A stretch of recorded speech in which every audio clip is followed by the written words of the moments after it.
प्यारे गिरधर लाल जी पहले दिन से हिंडोला में यहाँ पीछे दर्शन दे रहे हैं, ऐसे मधुर बन के विराज रहे हैं। और ये ऐसा बना है कि ये झूलते भी रहते हैं, धीमे धीमे हवा आती है तो ये लाल जी पीछे झोटा भी लेते रहे। तो ये पूरा उत्सव ही एक प्रकार से हिंडोला उत्सव को अर्पित जैसा कर दिया। आज प्यारे गिरधर लाल जी शाम को हिंडोला में विराजेंगे। वैसे तो सूक्ष्म हिंडोला उत्सव तो अभी विदेशों में भी ठाकुर जी के हुए, पर मूल जो ठाकुर जी का खुद का हिंडोला है उसमें अभी तक ठाकुर जी आज विराजेंगे शाम को। तो आप सब लोग 5 बजे तक उपस्थित हो जाइएगा। पास में ही विक्टोरिया करके एक और सभागृह है, वहाँ पर ठाकुर जी का हिंडोला उत्सव होगा और पद गायन होंगे, संकीर्तन होंगे, कुछ अद्भुत अद्भुत हम आप सब लोग आनंद करेंगे। जो जो जैसा भाव, कोई ऐसा निश्चित भाव नहीं है, हमको ऐसा कुछ पता नहीं है क्रम की पहले क्या करना है फिर क्या करना है, बस जो होगा वहाँ देखेंगे, उस समय जो मन करता जाएगा सब करते रहेंगे। और यही बात होनी चाहिए कि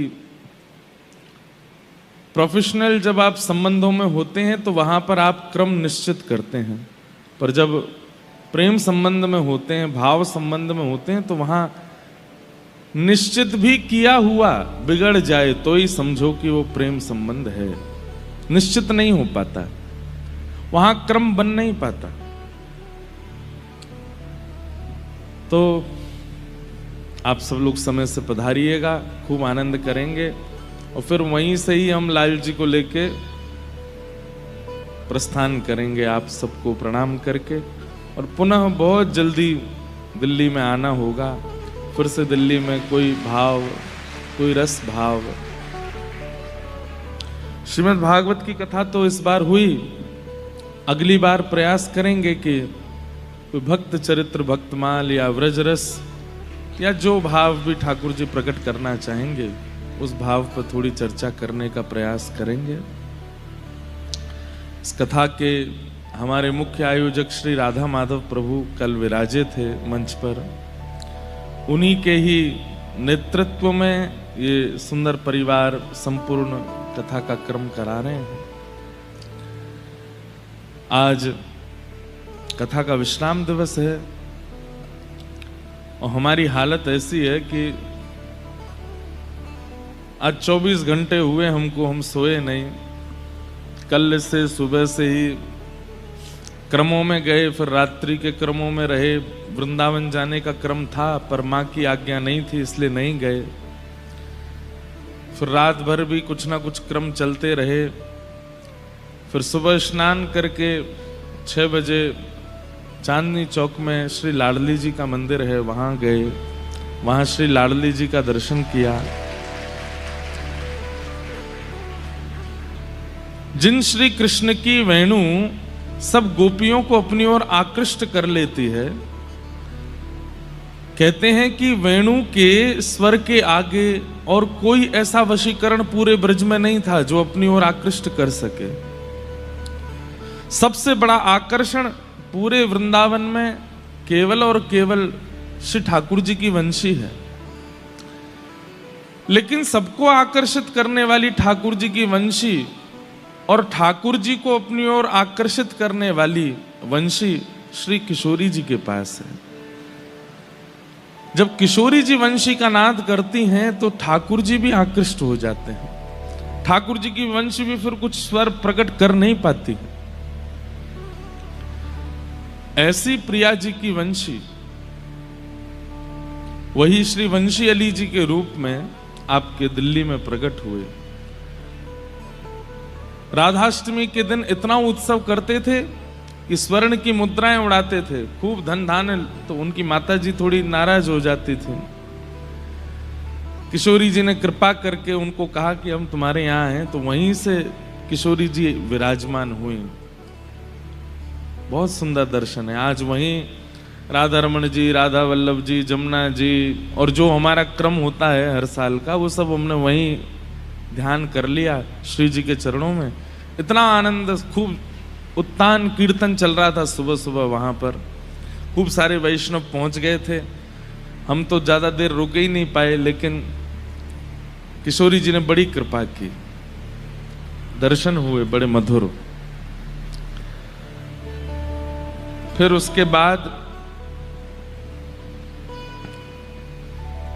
बस सब वैष्णव जनों को प्रणाम किया, सुबह से पिताजी आदि सबसे आशीष ले लिया है, आप सब लोग आशीष दे ही रहे हैं।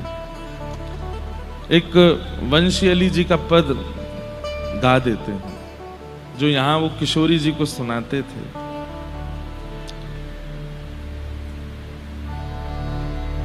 आप सब भी जो नहीं गए हों कभी, जरूर प्रयास कीजिएगा, एक बार वहां जाकर के श्री लाडली जी का दर्शन जरूर कीजिएगा।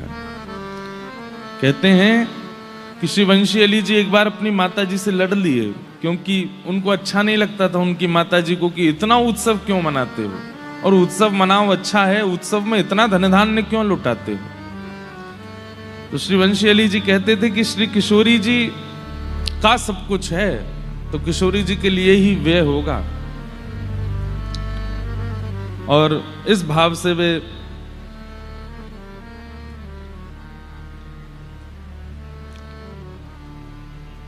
दिल्ली छोड़ करके बरसाने चले गए, और बरसाने में जाकर के जहां सब बरसाने के ब्रजवासी अपने घर का कूड़ा डालते थे, वहां बैठ गए। और कहते हैं 12 वर्ष तक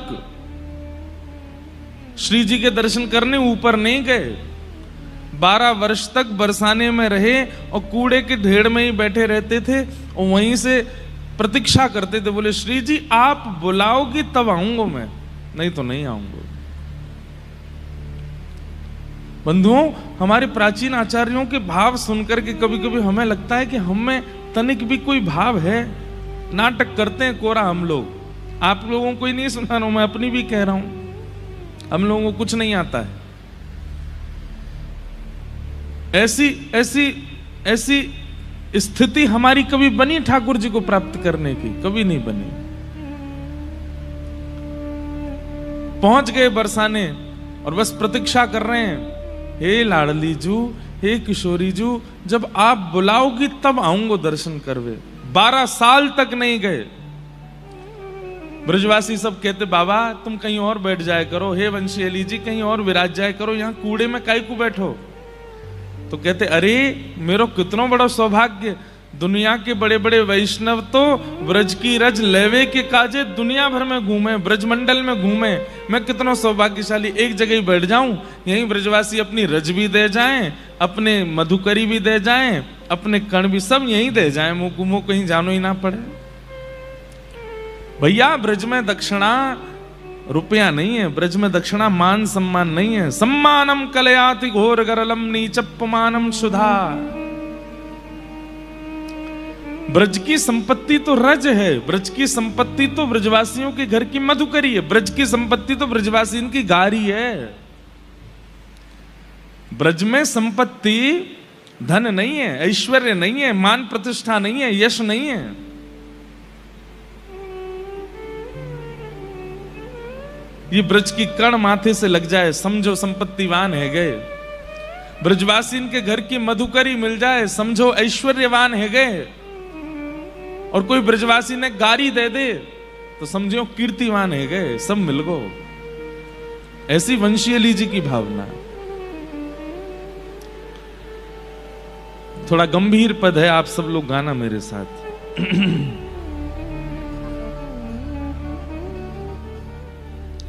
ऐसे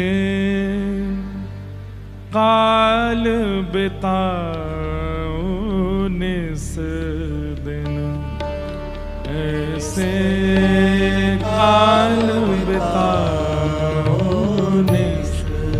वंशी अली जी कह रहे हैं मैं अपना समय कैसे व्यतीत करूं। सुंदर भाव। ऐसे काल बिताओ निस दिन, ऐसे काल बिताओ निस दिन, ऐसे काल निस दिन ऐसे। सब लोग गाइए। भोर साँझ लो, साँझ भोर लो, भोर साँझ लो। मतलब सुबह से शाम तक और शाम से फिर सुबह तक। इसका अर्थ है सुबह से रात तक और रात से फिर सुबह तक। भोर साँझ लो, साँझ भोर लो, भोर साँझ लो, साँझ भोर लो। क्या करूं? लाढ़ लड़ाऊं दोई जन, लाढ़ लड़ाऊं दोई। केवल प्रिया प्रियतम को लाड़ लड़ाऊं सुबह भोर से लेके रात्रि तक, और फिर रात्रि से फिर सुबह तक, और फिर सुबह से फिर रात्रि तक, फिर रात्रि से सुबह तक। कुछ और ना करूं, लाड़ लड़ाऊं दो जन। प्रिया प्रियतम को लाड़ लड़ाऊं, लाड़ लड़ाऊं दो जन, लाड़ लड़ाऊं दो जन। ऐसे काल बिताऊं निस दिन, ऐसे काल बिताऊं निस दिन, ऐसे काल बिताऊं निस दिन, ऐसे काल बिताऊं। छिन विक्षेप न होई टहल में, छिन विक्षेप न होई। देखिए, एक हमारी बात सुनिए। आप लोगों का एक होमवर्क है। अब आप लोग कथाएं सुनते रहते हैं तो इन पदों के अर्थ समझा कीजिए। आचार्य चरण क्या बोल रहे हैं? अपने आप इसका जितना हो सकता है हम बताते हैं, हम तो पूरा ही बता देते हैं, लेकिन फिर भी आप अपनी तरफ से पूर्ण प्रयास किया कीजिए कि शब्द क्या बोल रहे हैं। केवल समय बिताने के लिए कथा में आते हैं तो कोई बात नहीं है, लेकिन निश्चित भावना है चित्त में प्रिया प्रियतम के दर्शन की, तो इन आचार्य वाणियों को बहुत ध्यान से सुना कीजिए, दोहराया कीजिए, याद किया कीजिए और इनकी भावनाएं समझा कीजिए। क्या कहते हैं? छिन विक्षेप न होई टहल में, छिन विक्षेप न होई टहल में। एक क्षण का भी विक्षेप ना आवे मेरी सेवा में, टहल में, किशोरी जी की सेवा में। टहल क्यों कहते हैं? कभी उठ के जाते हैं, रसोई से कुछ सामग्री लेकर के आते हैं, फिर कोई श्रृंगार करने लगते हैं, फिर कोई सजावट करने लगते हैं, फिर कुछ श्रृंगार धराने देते हैं, फिर कुछ वस्तु ले आते हैं। मतलब रुके ना, चलते रहें, टहलते रहें सेवा में, उसको कहते हैं। छिन विक्षेप न होई टहल में, छिन विक्षेप न होई टहल में। कीजय यह अद्भुत पनहा, कीजय यह अद्भुत पन, ऐसे काल बिताऊं निस दिन, ऐसे काल बिताऊं निस दिन। ओ सब रस को रस सार बिहारी, सब रस को रस सार बिहारी, हे सब रस को रस सार बिहारी, सब रस को रस सार बिहारी, सोचिन्हो हम रसिक जन, सोचिन्हो हम रसिक जन। हे विविध भांति के और भजन जे, विविध भांति के और भजन जे, विविध भांति के और भजन जे, विविध भांति के और भजन जे, लोन बिना बहु व्यंजन, लोन बिना बहु व्यंजन, ऐसे काल बिताऊं निस दिन, ऐसे काल बिताऊं। पंचैली जी कह रहे हैं सब रस को रस सार बिहारी, सो चिन्हो हम रसिक जन। बिहारी जी कौन है, ठाकुर जी कौन है? बोले सारे रसों के रस सार हैं, रसों का सार हैं श्री ठाकुर जी। वे जिसको चुनते हैं वो ही रसिक बन पाता है। रसिक मतलब प्रेम लक्षणा भक्ति का अधिकारी बन पाता है।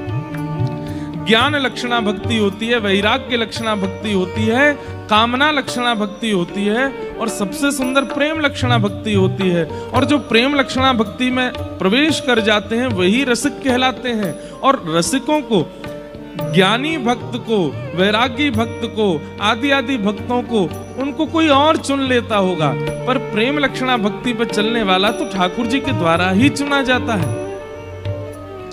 विविध भांति के और भजन जे, लोन बिना ज्यों व्यंजन। बोले भैया प्रेम लक्षणा भक्ति नहीं है, और दुनिया भर के संसारी, दुनिया भर के निधान हमारे पास हैं, हम सब कुछ करते हैं पर प्रेम नहीं करते हैं ठाकुर जी से। तो जैसे सब्जी बनी हो और उसमें नमक ना डला हो, ऐसे बेरस जैसा लगता है ठाकुर जी को। आरती तो करते हैं, दंडवत तो करते हैं, प्रणाम तो करते हैं, कीर्तन तो करते हैं, पर चित्त में प्रेम नहीं है उनके लिए। इसलिए भैया प्रेमी बनो। श्री राधा पद कमल कृपा बिना, श्री राधा पद कमल कृपा, सब लोग गाओ।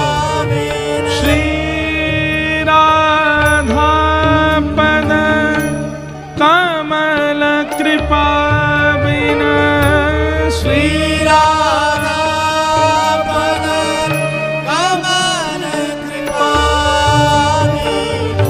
को पावे रस को कण,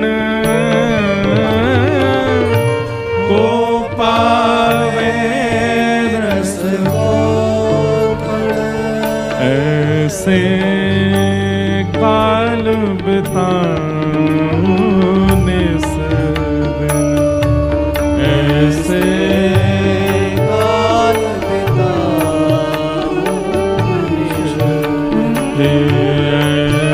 ऐसे काल बिताऊं निस दिन, ऐसे काल बिताऊं निस श्री वृंदावन वास राशि रस, श्री वृंदावन वास रस, श्री वृंदावन वास रास रस, श्री वृंदावन वास ओ समय प्रबंध प्रवरम धन, समय प्रबंध हे अलबेली श्री वंशी अली बली, अलबेली श्री वंशी अली बली, अलबेली श्री वंशी अली बली, अलबेली श्री वंशी अली बली। ओ यह मानो मेरे मन, यह मानो मेरे मन, ऐसे काल बिताऊं निस्दिन, ऐसे काल बिताऊं निस्दिन, ऐसे काल बिताऊं निस्दिन, ऐसे काल बिताऊं निस्दिन। कितनी सुंदर भावना है। श्री राधा पद कमल कृपा बिन, को पावे रस को कण, को पावे रस। आप लोग गा रहे थे, गाइए। श्री राधा पद कमल कृपा बिन, श्री राधा पद कमल कृपा बिनु, को पावे रस को कण, को पावे रस को कण। वंशी अली जी कह रहे हैं कि किशोरी जी के कृपा के बिना ये हो ही नहीं सकता कि ब्रज की धूल में, ब्रज की रज में, ब्रज के कण कणों में रत्न का आभास होने लगे। समझ रहे हैं बात को? श्री वंशी अली जी जब दिल्ली से चले गए बरसाने, और जब वहां बरसाने में कूड़े के ढेर में ही बैठ जाते, तो जब ब्रजवासी जन अपने अपने घर की सफाई करके और पूरे सब कूड़े लेकर के वहां डालवे जाते, तो वंशी अली जी देख करके आनंदित हो जाते, नेत्रों में अश्रुपात होने लगता। आहा आहा, श्री जी ने कैसी कृपा करी, आज कितने माला माल कर रही है, देखो वाह घरते भी आयो है, या घरते भी आयो है। अब ब्रजवासियों को संकोच होता था, बोले बाबा तुम अपना स्थान बदल लो, नहीं तो हम कूड़ो कहीं और डालेंगे। तो वंशी अली जी रोने लगते, चरणों में पड़ जाते, बोले मैं आपसे प्रार्थना करूं, ऐसा मत करियो, आप मुझ को बस यही आनंदित कर दो कि आप अपने घरन को जितनो कूड़ो है, जितनो रज है, साफ सफाई करके सब यहीं डाल के जाओ, मैं कहीं नहीं जाऊंगा, मुझको सब यहीं मिल जाएगा। भैया ये रज में इतनी निष्ठा किशोरी जी की कृपा बनी हो सकती, ब्रजवासी के घर के कूड़ेन में इतनी निष्ठा श्री लाडली जी की कृपा के बिना ना हो सके। 12 वर्ष तक वहीं रहे, और 12 वर्ष जैसे ही पूर्ण हुए, नित्य पुकारते हैं श्री जी को कि हे लाडली जी आप बुलाओगी तो आऊंगो, नहीं तो नहीं आऊंगो।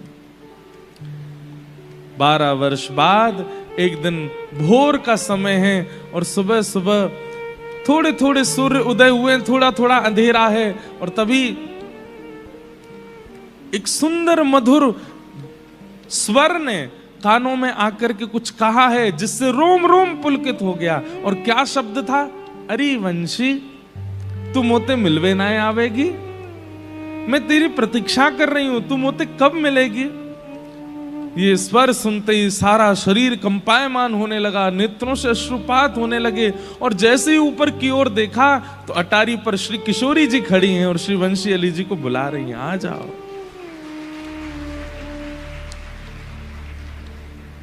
वंशी अली जी दौड़े, अब तो पैर रखते हैं गिर जाते हैं, बस नेत्रों से अश्रुपात हो रहा है, गिरते पड़ते चढ़ रहे हैं ऊपर। मेरी लाडली जी बुला रही है, मेरी स्वामिनी जी बुला रही है मुझको। 12 वर्ष बाद पहली बार चढ़े हैं ब्रह्माचल पर्वत पर आज। जैसे ही पहुंचे आवेश आ गया। श्री मंदिर में पहुंचते ही किशोरी जी के गर्भगृह की ओर इतने वेग से दौड़े कि बस भीतर प्रविष्ट करके किशोरी जी में ही विलीन हो जाएंगे।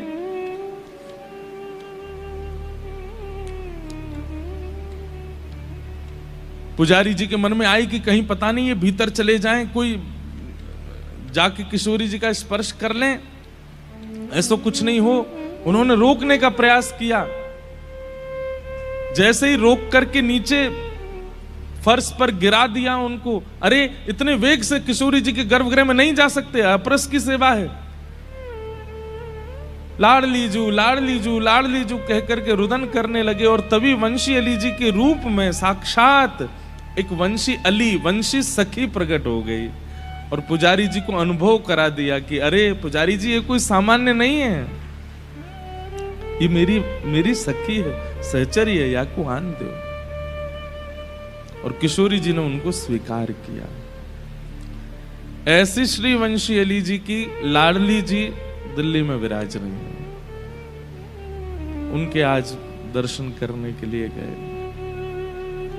ऐसो काल बिताऊं इस दिन, ऐसो काल बिताऊं इस दिन। अद्भुत है ये रसिकन की वाणी, ये रसिकन के भाव।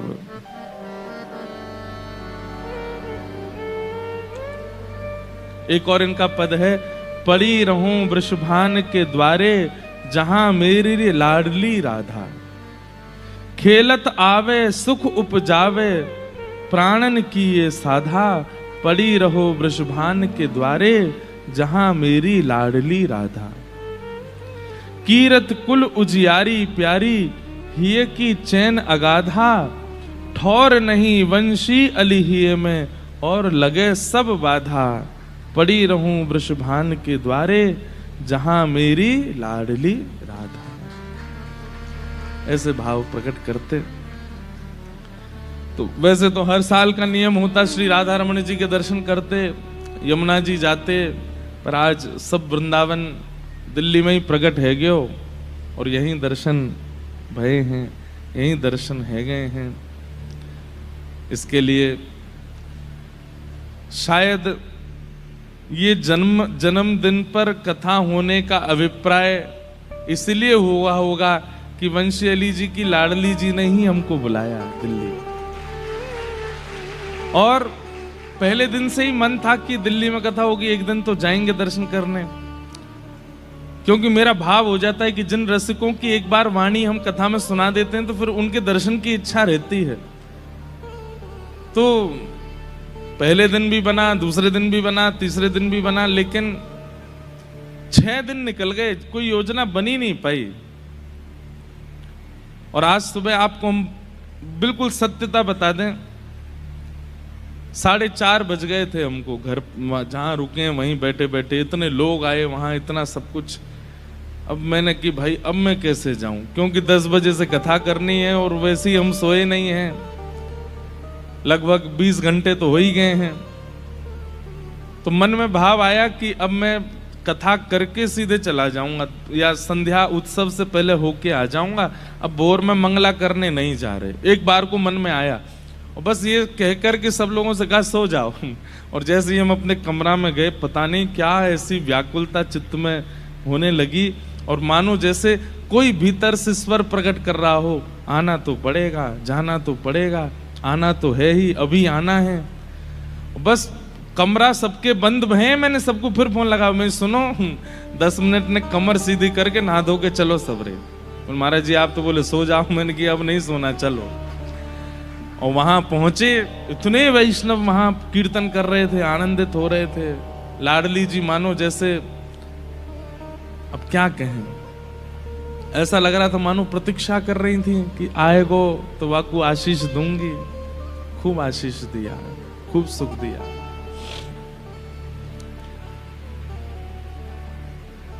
दिल्ली से नेक प्रेम तो हतो ही, लेकिन आज और ज्यादा है गयो लाडली जी के दर्शन करके। ऐसे श्री लाडली जी को बारंबार प्रणाम करें। अब आज कथा का क्रम हम पूर्ण कर देते हैं। ठाकुर जी ने रास विहार किया और श्री राशेश्वर भगवान सब गोपियों के संग और श्री गोपेश्वर महादेव सब देवी देवता सब गोपी बनकर के आए हैं। सबके संग ठाकुर जी ने रास किए हैं। 5 प्रकार के रास वृंदावन में हुए हैं।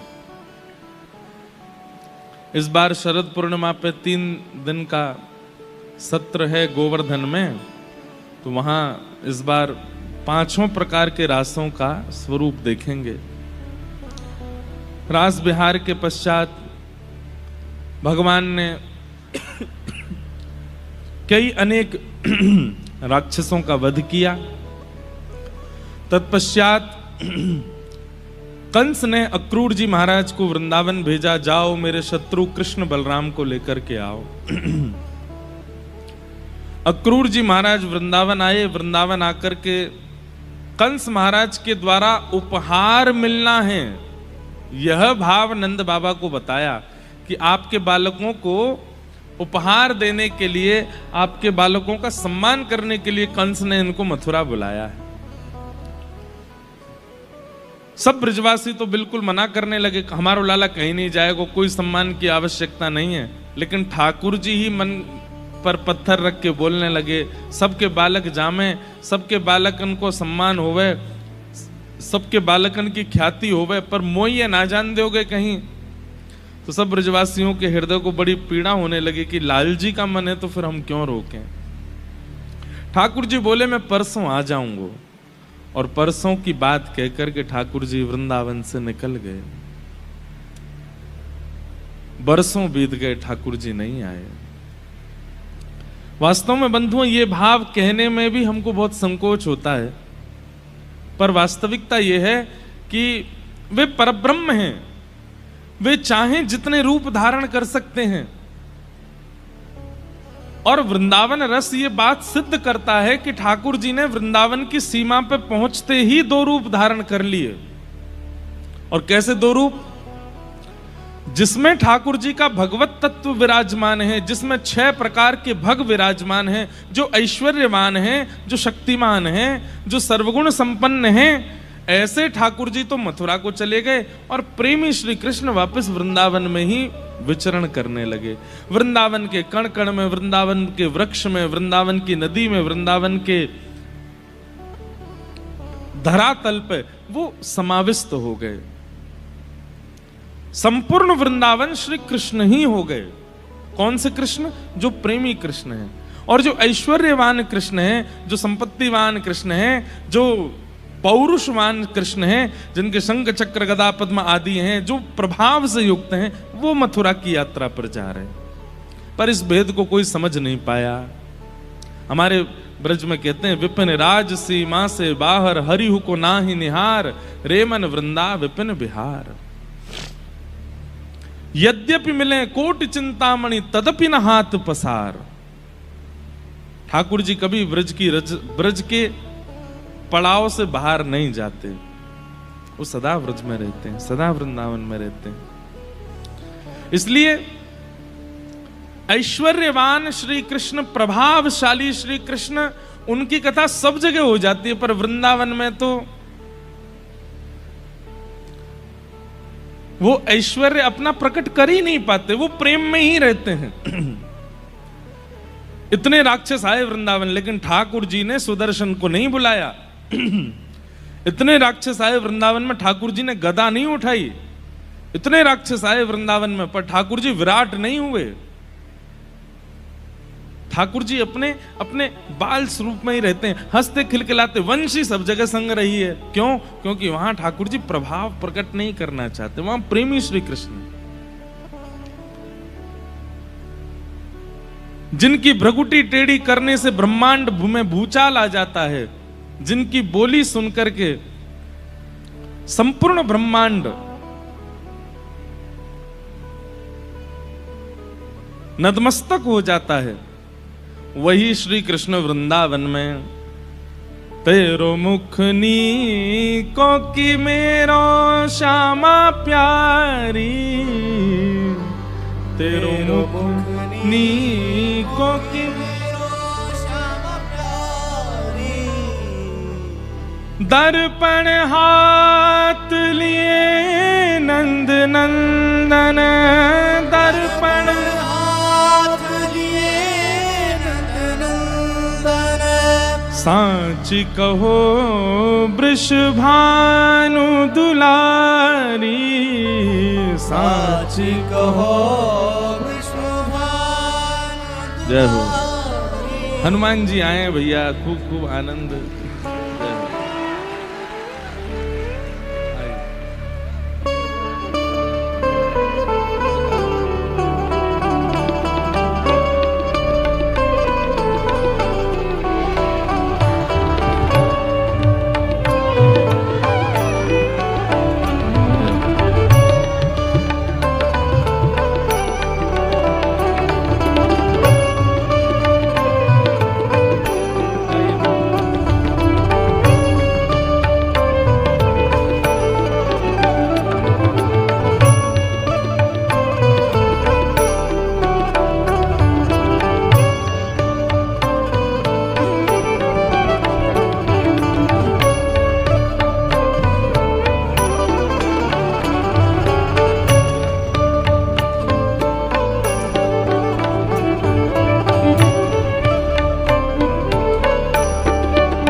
बोलो राजा रामचंद्र भगवान की, अनंत बलवंत श्री हनुमान जी महाराज की।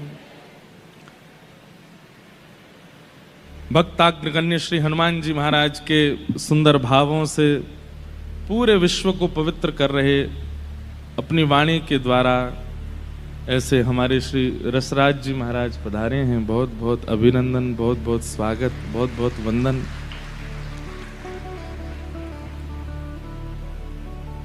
श्री हनुमान जी अभी हनुमान जी की लीलाएं सुननी है ना, तो 12 तारीख से कथा है रेवासा में पूज्य मलुकपीठ वाले महाराज जी के यहाँ, वहां सुनाएंगे कैसे श्री हनुमान जी महाराज श्री चारुशिला जी के रूप में प्रकट होकर के निज सेवा करते हैं श्री राघव जी की। और वहां कैसी कैसी लीलाएं श्री हनुमान जी सखी रूप में करते हैं। तो हम तो वृंदावन वाले हैं, हम तो हनुमान जी को भी सखी बना दें, शंकर जी को भी सखी बना दें, ब्रह्मा को भी सखी बना दें। क्यों? वृंदावन में एक ही पुरुष हैं केवल श्री कृष्ण, बाकी सब सखी हैं, सहचरी हैं। और एक बात आपको निश्चित बता दें, निज भक्ति भाव में जब तक आप सहचरी भाव नहीं लाओगे, आपकी सेवा में त्रुटि बनती ही रहेगी।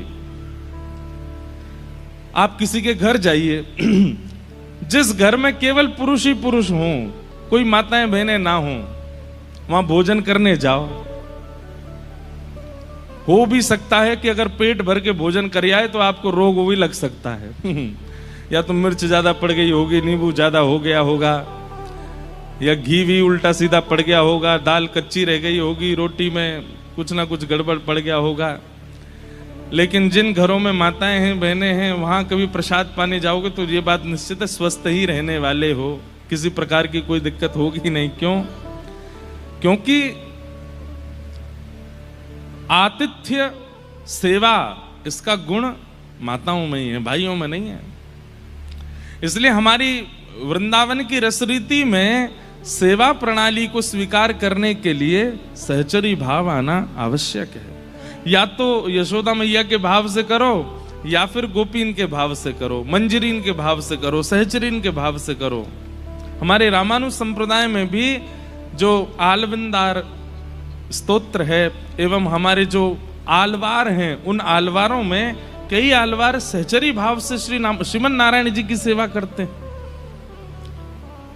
कहीं भी किसी भी जगह पर सहचरी भाव गया ही नहीं है। सहचरी भाव एक अंतिम स्थिति है। जो व्यक्ति ये पहचान जाता है कि सहचरी भाव कोई स्त्री भाव नहीं है, ये निज सेवा का बड़ा गूढ़ भाव है, उसमें प्रवेश होके ही सेवा करता है, तभी सेवा पूर्ण होती है।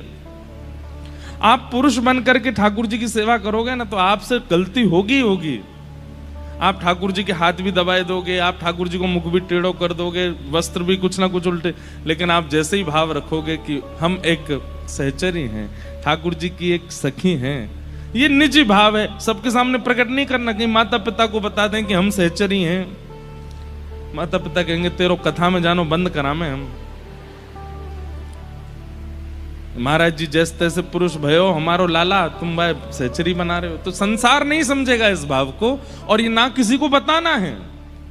पर अपनी निज सेवा में जब आप होते हैं अपने ठाकुर जी के साथ एकांत में, उस समय नेत्र बंद करके बस मन से भाव प्रकट कर लीजिए कि हम भी कोई एक व्रज की गोपी हैं, और उस गोपी के भाव से ठाकुर जी की सेवा करो। त्रुटि नहीं होगी, फिर सेवा में उचित ही होगी सेवा। तो हनुमान जी महाराज भी सहचरी भाव से श्री ठाकुर जी की सेवा करते हैं। आज महाराज श्री पधारे हैं, आशीष देने आए हैं, कथा के विश्राम में कुछ भाव श्रवण करेंगे। तो मैं निवेदन कर रहा था कि प्रभावशाली श्री कृष्ण हैं, लेकिन वृंदावन में प्रभाव प्रकट नहीं होने देते। वृंदावन में इतने सहज हो जाते हैं।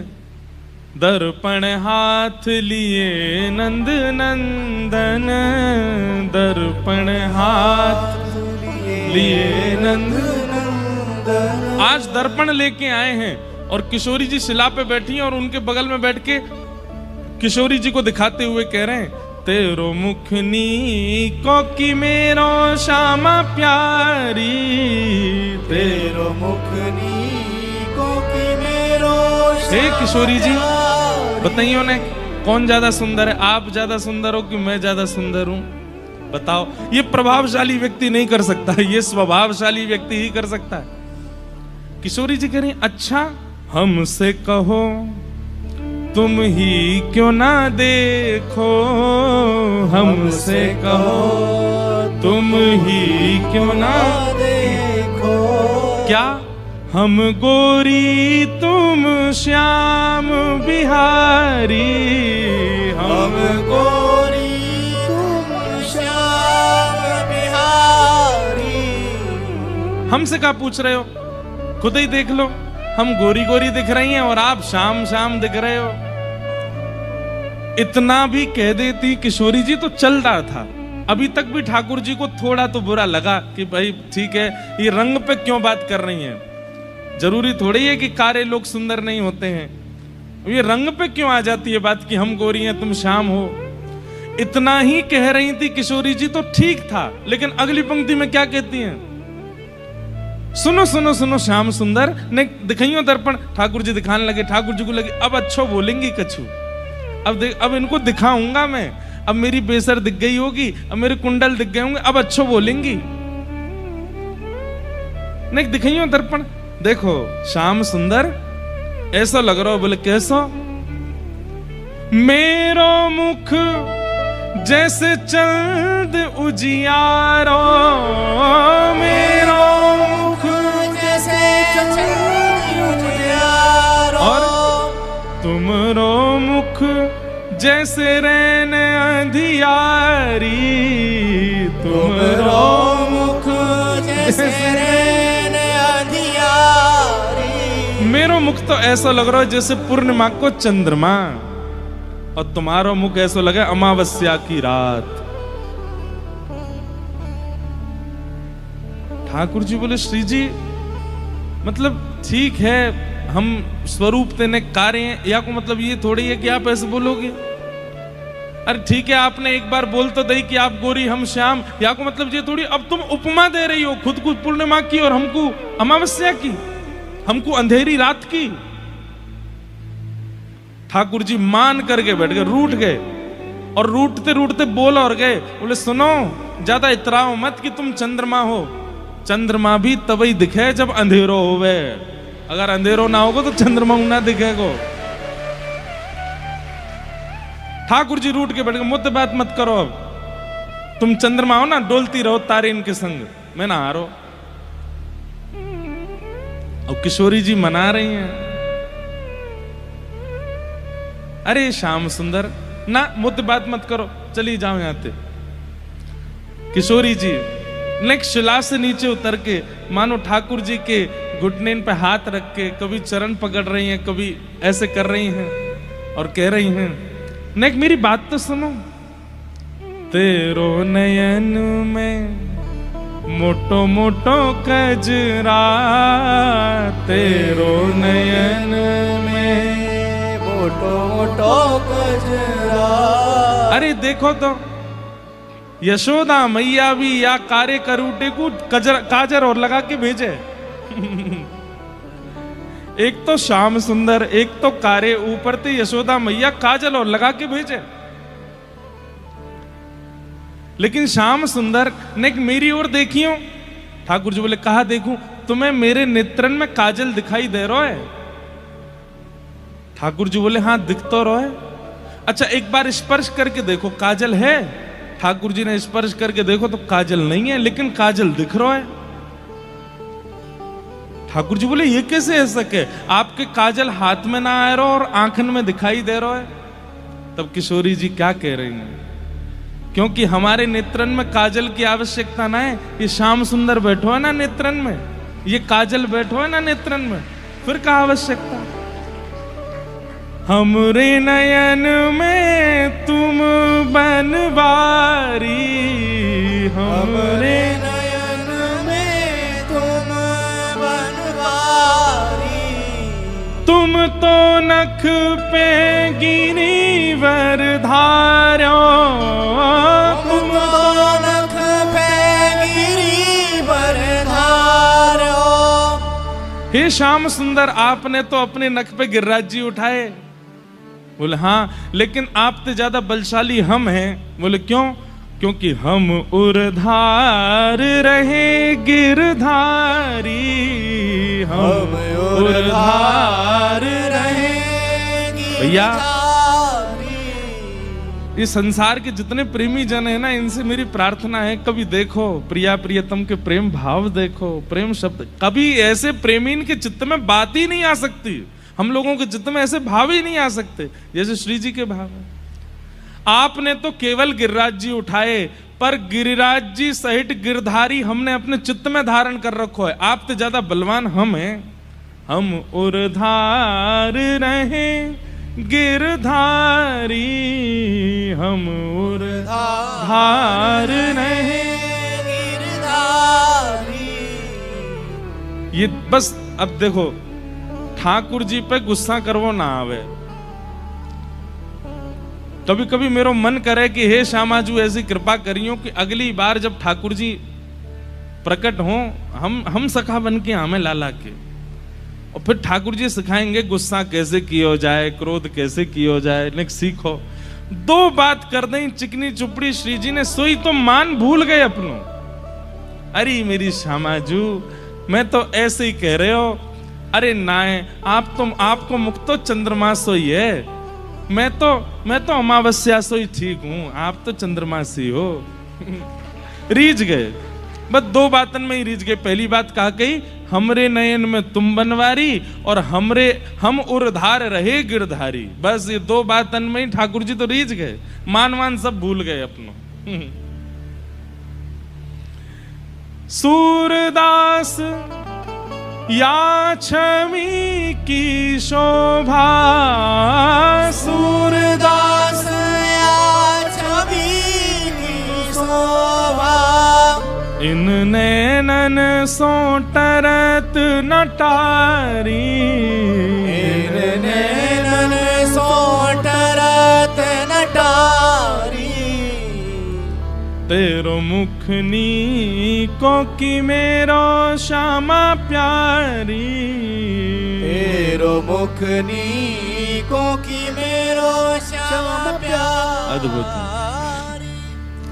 ये कृष्ण जो हैं ये कभी वृंदावन से बाहर नहीं जाते, ये वृंदावन में ही रहते हैं, वृंदावन में ही रहेंगे, अपनी बेनी बनाते रहेंगे, अपने श्रृंगार करते रहेंगे, दर्पण हाथ में ले घूमते रहेंगे, वंशी बजाते रहेंगे, इधर उधर मटकते रहेंगे, कभी या पे कृपा कर, कभी वहां पे अनुग्रह कर। इनको राक्षसों से मतलब नहीं, इनको ब्रह्मांड से कोई अभिप्राय नहीं, ब्रह्मांड में क्या चल रहा है, कब चल रहा है, कैसे चल रहा है, सब संभालो तुम अपने आप ही, हम तो ब्रजवासी हैं, ब्रज में ही रहेंगे। वो कृष्ण आज भी वृंदावन में है, वो कभी वहां से नहीं जाते। अब बहुत रहस्यात्मक भाव है, कहां तक सुनाएं आपको। प्रभावशाली श्री कृष्ण मथुरा गए और मथुरा जाकर के कुबलिया पीड़ हाथी का उद्धार किया, धनुष भंजन किया, कंस की पूरी सेना को एक एक मुष्टिक प्रहार में ठाकुर जी ने सबका वध कर दिया और 50 सिद्धि ऊपर बैठे हुए कंस को अपनी दोनों भुजाओं से उठा करके 50 सिद्धि ऊपर से नीचे पटक दिया और उसके वक्ष पर कूद करके ठाकुर जी ने उसके प्राणों का हरण किया। बोलो कंस मर्दन भगवान की। अब धीरे धीरे धीरे आप देखेंगे श्री कृष्ण जो है वो प्रभाव में ज्यादा आने लगेंगे, ऐश्वर्य में ज्यादा आने लगेंगे, जो उनका निज स्वरूप है वो धीरे धीरे अब घट जाएगा। क्यों? क्योंकि वो वृंदावन में है। भगवान ने कारागृह में जाकर के अपनी मां देवकी और वसुदेव जी को मुक्त किया, उग्रसेन को राजा बना करके ठाकुर जी सांदीपनी गुरुकुल पढ़ने के लिए गए। अब कथा क्रम हम जल्दी जल्दी पूरा करें। वहीं ठाकुर जी को सुदामा नाम के मित्र मिले। कुछ वर्ष अध्ययन करने के बाद ठाकुर जी लौट करके आए। व्रज की बहुत याद आई तो ठाकुर जी ने उद्धव जी को भेजा। श्री उद्धव जी महाराज वृंदावन पधारे, ब्रज गोपियों से मिले, ठाकुर जी की सुध देने आए थे। शाम तक का वचन देके गए थे कि मैं शाम तक वापस आ जाऊंगा। 6 महीना लग गए उद्धव जी को। 6 महीना बाद लौट करके जब गए तब ठाकुर जी ने देखा उद्धव वैसा नहीं है जैसा पहले था। बंधु एक बात सुनिएगा, वृंदावन दीन बनाता है, वृंदावन सहज बनाता है, सरल बनाता है, भावुक बनाता है। आप वृंदावन जाकर के दीन नहीं बने, सहज नहीं बने, सरल नहीं बने और भावुक नहीं बने तो आप कहीं और घूमे आए हो, वृंदावन नहीं गए। वृंदावन दीन बनाता है। पहली बात, दीन का मतलब क्या होता है? जो मैं कुछ हूं ये भूल जाए, वो दीन है।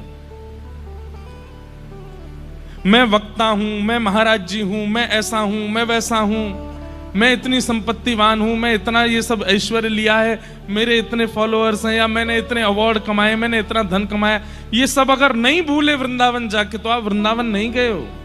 या फिर आप तो वृंदावन गए पर वृंदावन ने आपको स्वीकार नहीं किया।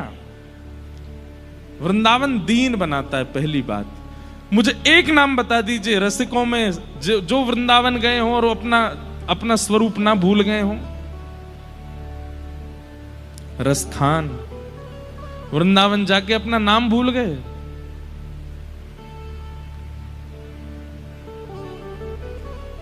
रूप गोस्वामी, सनातन गोस्वामी ये सामान्य परिवार से नहीं थे, बंगाल के सबसे उच्चतम धनवान परिवार से थे रूप सनातन गोस्वामी। वृंदावन जाके एक कॉपीन पहन करके डोलते थे। अरे कहां तक कहें, दिल्ली की तख्त पर विराजमान जो उस समय का बादशाह अकबर था, वो भी जब वृंदावन जाता था तो वृंदावन प्रवेश करते ही कभी कभी कहने लगता था, तानसेन, मेरा मन होता है कि जिस ताज को मैं बड़े गौरव से धारण करता हूं ना अपने शीश पर, पता नहीं क्या है इस भूमि में, यहां प्रवेश करते ही मन होता है कि ये ताज उतार दूं और बिना ताज के ही घूमूं। यहां सिर पर ताज पहनने का, मुकुट पहनने का मन नहीं होता। और अकबर भी अपना ताज उतार करके वृंदावन में भ्रमण करता था। वृंदावन दीन बनाता है और जिसको दीन नहीं बनाया वो समझो अकबर से भी गया गुजरा है। दीन बनो। कई लोग दिखते हैं आज भी वृंदावन में, उनको अपने ऐश्वर्य का मद, अपने धन का मद, अपनी पदवियों का मद रहता ही है। वो वृंदावन स्वीकार नहीं करता उनको। वृंदावन तो दीन बनाता है।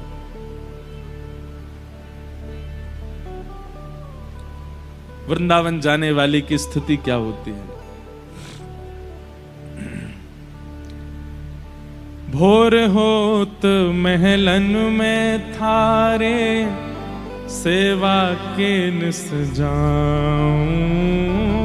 भोर होत महलन में थारे, सेवा आज के निस जाऊं। मुझे लगा कथा पूरी होगी ना, यहीं से ही सीधे चल देंगे हिंडोला में। ऐसा नहीं करेंगे आप, हम तो कुछ पायो भी नहीं है, कल से पाएंगे, आप लोग भी जई हो। लेकिन अब भाव आ जाते हैं तो गाने तो पड़ेंगे, बताने तो पड़ेंगे। भोर होत महलन में थारे, सेवा के निस जाऊं।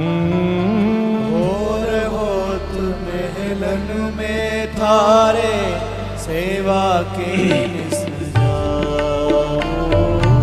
भोर होत महलन में थारे, सेवा के निस जाऊं। भोर होत महलन में थारे, सेवा के निस जाऊं। भोर होत महलन में थारे, सेवा के निस जाऊं। भोर होत महलन में थारे, सेवा के निस जाऊं। ओ मंगला के नित दर्शन पाऊं, जीवन सफल बनाऊं। मंगला के नित दर्शन पाऊं, जीवन सफल बनाऊं। हे किशोरी मोहे अपनो कर लीजो, लाडली अपनो कर लीजो। जग जंजाल छुड़ाए, बास बरसाने को दीजो। किशोरी में अपना कर लीजो, लाडली अपना कर लीजो। जग जंजाल छुड़ाए, बास बरसाने को दीजो।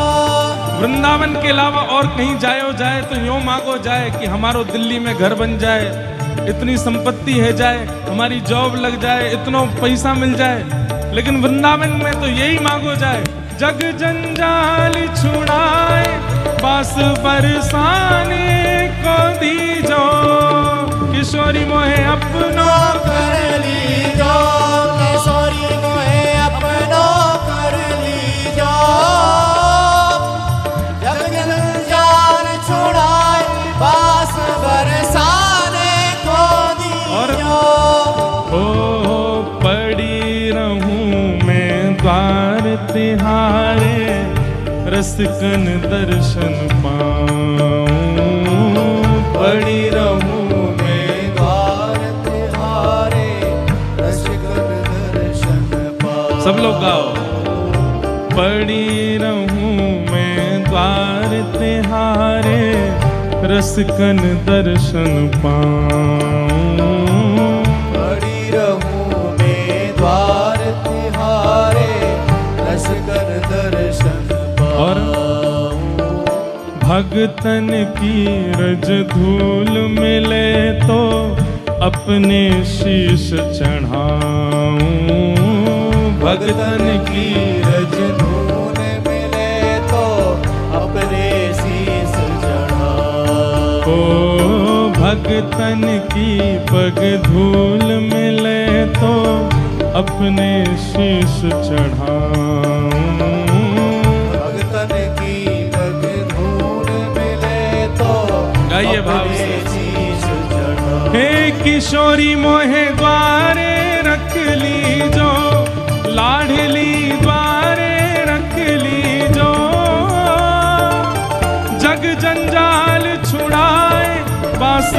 बरसाने को दीजो। किशोरी मोहे द्वारे रख लीजो, लाडली द्वारे रख लीजो।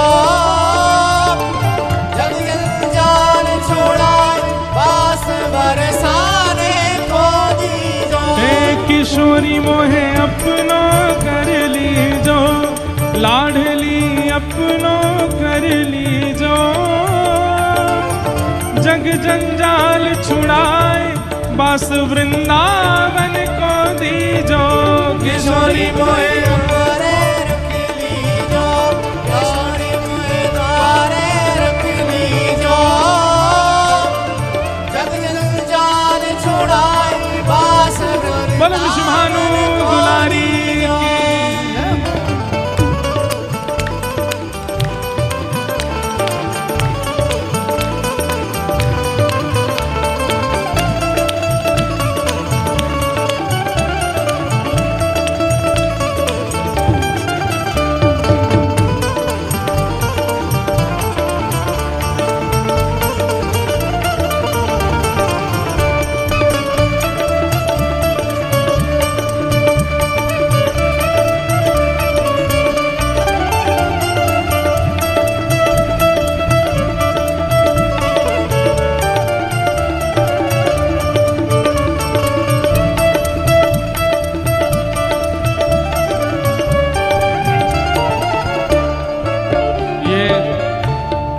निर्माण अगर नहीं हुआ वृंदावन जाके तो वृंदावन ने आपको स्वीकार नहीं किया। क्या भूख लगे तो ब्रजवासन के टूक मांग के खाऊं।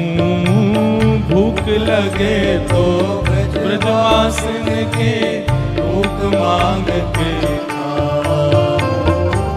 कबहु प्रसादी श्री महलन की कृपा होए तो पाऊं। कबहु प्रसादी श्री महलन की कृपा होए तो। क्या कह रहे हैं? कृपा होगी तो मंदिर को प्रसाद पाऊंगा, नहीं तो ब्रजवासी के घर से ही मांग मांग के पालूंगा। ओ कबहु प्रसादी श्री महलन की कृपा होए तो पाऊं। कबहु प्रसादी श्री महलन की कृपा। भुजा उठा के गाओ। किशोरी मेरी विनय मान लीजो, लाडली विनय मान लीजो। जग जंजाल छुड़ाए बास बरसाने को दीजो। किशोरी मेरी विनय मान लीजो, लाडली विनय मान लीजो। जग जंजाल छुड़ाए बास बरसाने को दीजो। हे किशोरी मोहे अपनो कर लीजो, लाडली अपनो कर लीजो। जग जंजाल छुड़ाए वास वृंदावन को दीजो। किशोरी मोहे अपनो कर लीजो, लाडली अपनो कर लीजो। जग जंजाल छुड़ाए बास वृंदावन को दीजो। और सबसे सुंदर वृंदावन का निर्माण, वृंदावन कैसा निर्माण करता है, ये अंतिम पंक्ति सुन। राधे राधे रटू निरंतर तेरे ही गुण गाऊं। राधे राधे रटू निरंतर तेरे ही गुण गाऊं। राधे राधे रटू निरंतर तेरे ही गुण गाऊं। राधे राधे रटू निरंतर तेरे ही गुण और गाऊं। तेरे ही गुण गाए गाए मैं तेरो ही बजाऊं। तेरे ही गुण गाए गाए मैं तेरो ही बजाऊं। ओ तेरे ही गुण गाए गाए मैं तेरो ही बजाऊं। तेरे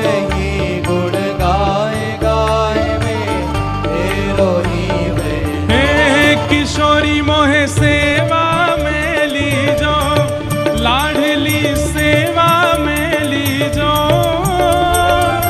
जग जंजाल छुड़ाए वास बरसाने को दीजो। किशोरी मोहे सेवा में लीजो, लाडली सेवा में लीजो,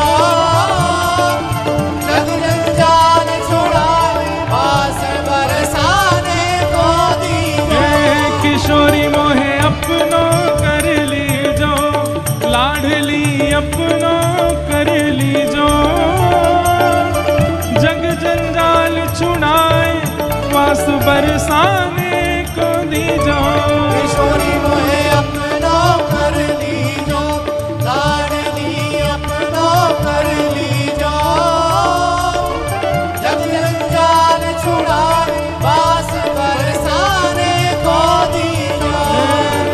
जय राधे राधे राधे राधे राधे राधे राधे राधे राधे राधे राधे राधे राधे राधे श्री राधे राधे राधे राधे राधे राधे राधे राधे राधे राधे राधे राधे राधे राधे। जय जय जय श्री राधे, जय जय श्री राधे, जय जय श्री राधे, जय जय श्री राधे, जय जय श्री राधे, जय जय श्री राधे, जय जय श्री राधे, जय जय श्री राधे।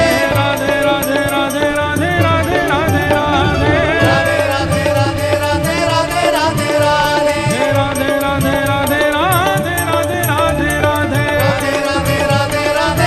राधे राधे। श्री राधे राधे राधे राधे राधे राधे राधे राधे राधे राधे राधे पूजा राधे उठा के गा। जय जय श्री राधे, जय जय श्री राधे, जय जय श्री राधे, जय जय श्री राधे, जय जय श्री राधे, जय जय श्री राधे, जय जय श्री राधे, जय जय श्री राधे। जय राधे राधे राधे राधे राधे राधे राधे राधे राधे राधे राधे राधे राधे राधे। जय राधे राधे राधे राधे राधे राधे राधे राधे राधे राधे राधे राधे राधे राधे। जय राधे राधे राधे राधे राधे राधे राधे राधे राधे राधे राधे राधे राधे राधे। जय राधे राधे राधे राधे राधे राधे राधे राधे राधे राधे राधे राधे राधे। जय श्री राम, राधे जय जय श्री राम, राधे जय जय श्री राम।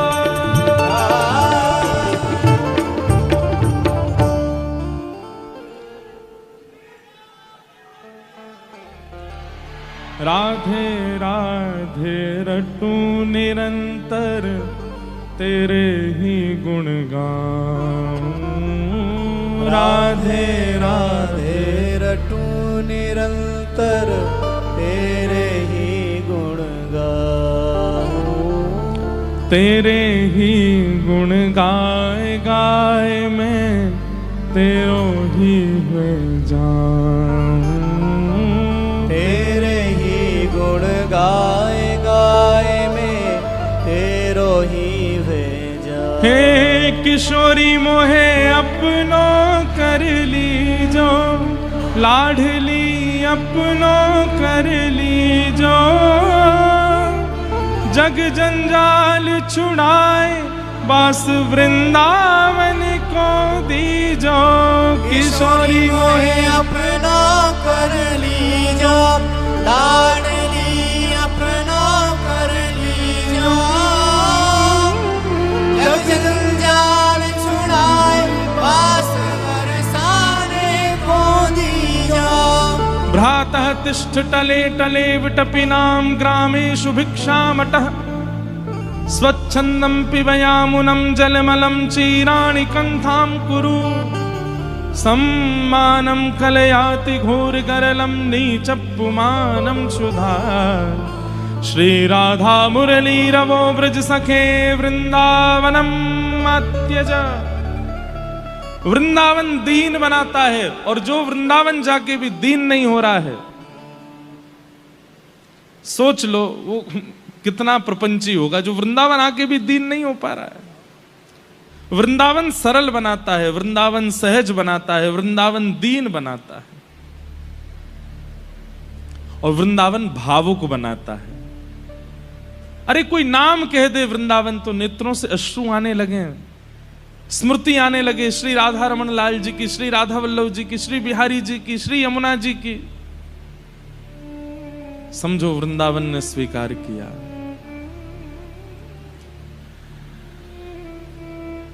उद्धव जी महाराज कौन है? वृष्णीनाम प्रवरो मंत्री, कृष्णस्य दैतस् सखा, शिष्यो बृहस्पतेर साक्षात, उद्धवो बुद्धि सत्तम। बृहस्पति गुरुदेव की इतनी कृपा और किसी पर नहीं है जितनी उद्धव जी महाराज पर है। विद्वान, मैंने पता नहीं एक दिन कहा था यहां पर या कहीं और कहा था शायद, ठाकुर जी जब अपनी स्वधर्मा सभा में बैठते हैं ना द्वारिका में, तो ठाकुर जी प्रवचन करते हैं और जितने मंत्री होते हैं, जितने सैनिक, सब लिखते हैं ठाकुर जी की बात, ठाकुर जी क्या कह रहे हैं। ठाकुर जी का प्रवचन सुनने के लिए ब्रह्मा जी आते हैं, रुद्र आते हैं, नारद आते हैं, सब आकर के बैठ करके बिल्कुल शांति से ठाकुर जी का वचन सुनते हैं, आज ठाकुर जी क्या कह रहे हैं। लेकिन वे ठाकुर जी भी जब अपने सिंहासन से उठ करके जाते हैं ना, तो उद्धव को बुलाते हैं, इधर आओ, सब ठीक कहा ना मैंने, कुछ गड़बड़ी तो नहीं? तो उद्धव कहता है यहां ये बात गलत थी, यहाँ ऐसे बोल दिया था, इसको ठीक कर लेना। ठाकुर जी कहते अच्छा हाँ अगली बार ध्यान रखूंगा। वो है उद्धव। भगवान श्रीमद् भागवत के तृतीय स्कंद में कहते हैं कि उद्धव कोई और नहीं है, मैं ही हूं। लेकिन वो इतना ज्ञानी है कि ठाकुर जी भी उससे पूछते हैं कि मैंने कुछ गड़बड़ तो नहीं किया। उस उद्धव को ठाकुर जी जब वृंदावन भेजते हैं तो उद्धव जी महाराज कहते हैं ऐसी लच्छेदार वाणी में ज्ञान देकर के आऊंगा ब्रजवासियों को, ये आपको भूल जाएंगे, आपकी याद में रोना बंद कर देंगे, शाम तक आ जाऊंगा वापस लौट के। ठाकुर जी बोले आ जाना शाम तक, जाओ। 6 महीना बाद लौट के आए, 6 महीने।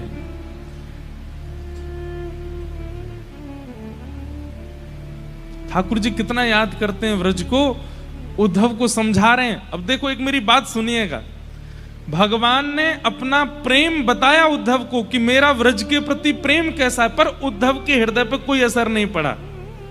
लेकिन जब गोपियों ने अपना प्रेम सुनाया तो उद्धव पर ऐसा असर पड़ा कि ऊधो सूधो है चलो सुन गोपिन के बोल, ज्ञान बजाई डुमडुमी प्रेम बजायो ढोल। ज्ञान की डुमडुमी बज गई। कहने का अभिप्राय ठाकुर जी की वाणी से प्रभाव नहीं पड़ा उद्धव पर, गोपियों की वाणी में है, वो चाहे जिस पर प्रभाव डाल सकते हैं। लेकिन इतना विशाल हृदय वाला उद्धव, उस पर ठाकुर जी भी प्रभाव नहीं डाल पाए। तो सोचिए ब्रज की गोपियों का प्रेम किस स्थिति का होगा कि इतने विद्वान उद्धव को उन्होंने ज्ञान दे दिया, प्रेम का पाठ पढ़ा दिया।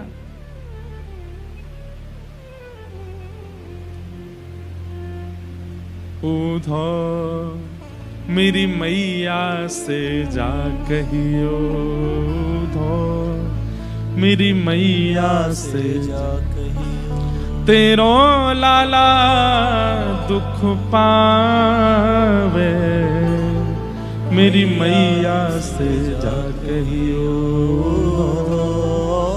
मैया से। अच्छा ये तो आपने बहुत बार सुना, एक नई बात सुनाते। उद्धव जी महाराज चले गए वृंदावन। उद्धव जी महाराज का गर्दन नीचे नहीं हो रही है, कमर सीधी है बिल्कुल, मैं विद्वान उद्धव। उद्धव जी महाराज रोते बिलखते ब्रजवासियों को देख करके बोलते हैं, सब लोग इधर देखना। बोले आप रोते क्यों हैं? कृष्ण दूर जाकर के पीड़ा में हो तो आपको रोना चाहिए। सोने के पलंग पर सोते हैं वो, सिर पर ऐसा सुंदर मुकुट पहनते हैं, उस पर ये बना है ये बना है। उद्धव जी वर्णन कर रहे हैं, जब वे निकलते हैं तो उनके पैरों में जो जूतियां हैं वे भी स्वर्ण की, उनमें भी मणियां लगी हुई हैं। इतने सैनिक उनके सामने नतमस्तक रहते हैं, आदि आदि सब। उद्धव जी महाराज ठाकुर जी का प्रभाव बता रहे हैं। इतने में नंद बाबा उठे, इधर आइयो उद्धव, मेरी एक बात बता। बोले क्या? उद्धव सीधे बता। क्या बताऊं? यहां तो खावत मैया सो रोटी, यहां तो खावत मैया सो रोटी, यहां तो उद्धव मैया ते रोटी मांग करके खातो, और मांग के नहीं, मैया के हाथ से ही पातो। मथुरा में वाकू मैया से रोटी मिले है कि नाय, उधो सीधे बता। उद्धव तू बस इतना बता दे, यहां तो मैया के हाथ से रोटी पातो, वहां कोई मैया वाकू हाथ से रोटी पवावे कि नहीं? उद्धव सीधे बता। उद्धव जी स्तब्ध है। और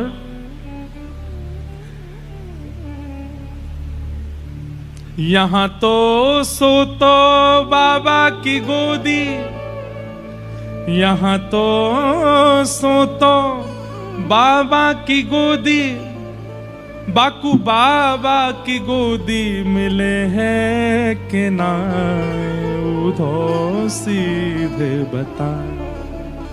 उधर यहां बिस्तर पे नहीं सोते थे श्री कृष्ण, मेरी गोद में सोते थे। मथुरा में उद्धव कृष्ण को गोदी मिलती है? सीधे बता। यहां पे श्री कृष्ण ने कभी थाली में भोजन नहीं किया। यशोदा मैया अपने हाथ में रोटी लेकर के और बीच में रोटी में साग धर के पीछे पीछे दौड़ती है, और फिर पकड़ के नेक खवा दे, फिर दौड़ के फिर नेक खवा दे। वहां मैया से रोटी मिले है कि ना? उद्धव सीधे बता। उद्धव जी के पास उत्तर नहीं था। एक गुजराती भाषा में एक पद गाते हैं, छप्पन भोगन थाल धराई के, छप्पन भोगन थाल धराई। ठाकुर जी द्वारिका जाकर के बोल रहे हैं कि यहां सब मेरा 56 भोग लगाते हैं, पर माखननी मिश्री मारी रह गई गोकुल माँ, माखननी मिश्री मारी रह गई गोकुल में।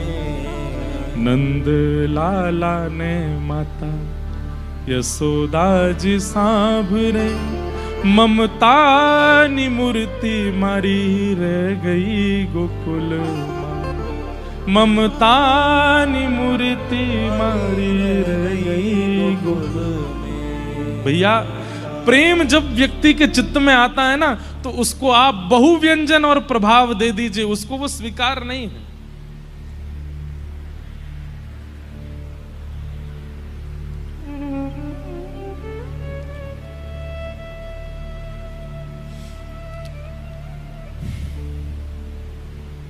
उद्धव जी महाराज गए हैं और गोपियों के बीच जाकर के कुछ कहना चाहते थे, लेकिन अभी तक यशोदा और नंद बाबा की स्थिति से उद्धव जी मौन हो गए। एक और बात कह दूं तो वृंदावन मौन कर देता है। दुनिया में चपड़ चपड़ चलती है जवान, वृंदावन में तो केवल शांत रहता है व्यक्ति, बोलता नहीं। उद्धव जी मौन हो गए और तब ब्रज की गोपियों की स्थिति देखते हैं। असंख्य गोपियां बैठी हैं, सबके नेत्रों से अश्रु गिर रहे हैं। उद्धव जी महाराज तो पहले यही देख के आश्चर्यचकित हो गए कि कृष्ण को वृंदावन से गए सालों हो गए हैं, अभी तक इनका विरह खत्म नहीं हुआ है। अरे हमारा अत्यंत घनिष्ठ व्यक्ति भी जब घर से अलविदा हो जाता है, चला जाता है भगवत धाम को, तो हमारा विरह भी कितने दिन का होता है? 13 दिन तक तो सब लोग व्याकुल होते हैं, सब लोग विचलित होते हैं। उसके बाद भी कई लोगों का शोक रहता है, लेकिन ज्यादा से ज्यादा 2 महीना 3 महीने बाद वो शोक घटने लगता है। चलिए मान लीजिए आपके मुख पर शोक दिख भी रहा, अश्रु तो रोज नहीं आते ना। हमारे तो वृंदावन में कहते हैं, बोले वृंदावन में खुदाई करवे पे, बोरिंग करवे पे पानी खारो काई को आवे, जबकि यमुना जी है वहां पे। बोले ये गोपियों के अश्रु बिंद हैं, इसीलिए खारे आते हैं। उद्धव जी बोले इतने वर्षों तक भी अश्रु सूखे नहीं, ये कैसा विरह है?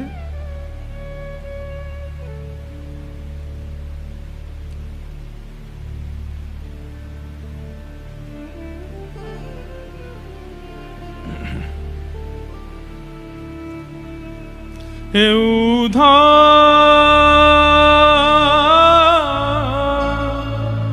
मत अइयो समझाने जाके, कांटा लगे सो जाने। उद्धव जी महाराज दूर खड़े देख रहे हैं, गोपियां सब आपस में चर्चा कर रही हैं, अपने स्वप्न की बात बताती हैं। कोई गोपी कहती है, अरे कल मेरे पीछे पीछे जमुना जी तक गए कन्हैया, मैंने जैसे ही घड़ा में जल भर के अपने सिर पर धरो, सोई जन कहां ते कंकड़ी फेर के मारी और मेरो सबरो घड़ा फूट गयो, भीज गई मैं तो। मैंने की अरे लाला ऐसो काई को करे, तो मुझे बोले तू 3 दिन आते नहाई नहीं, मैंने नवाई दई आज। मैं पीछे दौड़ी और जैसे ही हाथ पकड़ में आयो, इतने में ही मेरे नेत्र खुल गए, मैं तो स्वप्नों देख रही। सब गोपियां अपना अपना स्वप्न सुनाती हैं। एक गोपी पूछ पड़ती है, हे श्यामाजू आप भी तो अपने स्वप्न को वर्णन करो। राधा रानी कहती हैं, तुम सब भाग्यशाली हो, जादना से श्री कृष्ण गए हैं, तुम सबको स्वप्न में अनुभव तो होता है, पर मैं तो वादना से सोई ही नहीं हूं। जादना से कन्हैया गए, मेरी निद्रा भी उनके संग चली गई, अब नींद आवे नहीं तो स्वप्न देखूं कैसे। उद्धव जी स्तब्ध होकर के ये स्थिति का दर्शन कर रहे हैं। मधुपक तब बंधो मास्पृशांग्रिम सपत्न्या, कुच विलुलित माला कुंकुमश्मश्रुभिर्न, बहतु मधुपतिस्तन मानिनी नाम प्रसादम, यदु सदसि विडम्यम यस्य दूतस्त्वमित्र। अब विस्तार कैसे करें इस भाव का। 2 दिन लगे थे चंडीगढ़ में उद्धव जी को केवल मथुरा से वृंदावन लाने में, बहुत सूक्ष्म में हम कह के चल दिए हैं आगे। तभी एक भौरा उड़ता हुआ आता है। और बंधुओं एक बात आपको स्पष्ट कर दूं, श्रीमद् भागवत में किशोरी जी का नाम नहीं है। श्रीमद् भागवत जी में किशोरी जी को जहां भी अंकित किया गया, गोपी कहकर के अंकित किया गया। क्यों? श्री शुक मूर्छित भये मास सट जो यह नाम पुकारे। सुखदेव जी महाराज 6 महीने की समाधि में चले जाते हैं अगर वो राधा बोलते हैं तो, और परीक्षित के पास केवल 7 दिन बचे हैं। इसलिए सुखदेव जी पहले ही विचार करके बैठे हैं कि किशोरी जी का नाम मुझे संकेत में लेना है, क्योंकि अगर मैंने राधा कहा तो मेरी समाधि हो जाएगी और परीक्षित को 7 दिन में जो इसे चाहिए वो कैसे मिलेगा। लेकिन श्रीमद् भागवत में जो भ्रमर स्तुति है, ये जो अभी जिसका एक श्लोक गाया, इस श्लोक में एक संकेत से पता चलता है कि किशोरी जी गा रही हैं। क्योंकि जब गोपियां कोई भी गीत गाती हैं, चाहे वो वेणु गीत हो, चाहे वो गोपी गीत हो, सब जगह लिखा आता है गोप्यः ऊचु, बहुवचन, बहुत सारी गोपियां बोल रही हैं। लेकिन एकमात्र भ्रमर गीत में लिखा है गोपी उवाच, एक वचन। इससे यह सिद्ध होता है कि ये गीत किशोरी जी गा रहे हैं। मधुपक तब बंधो मास्पृशांग्रिम सपत्न्या।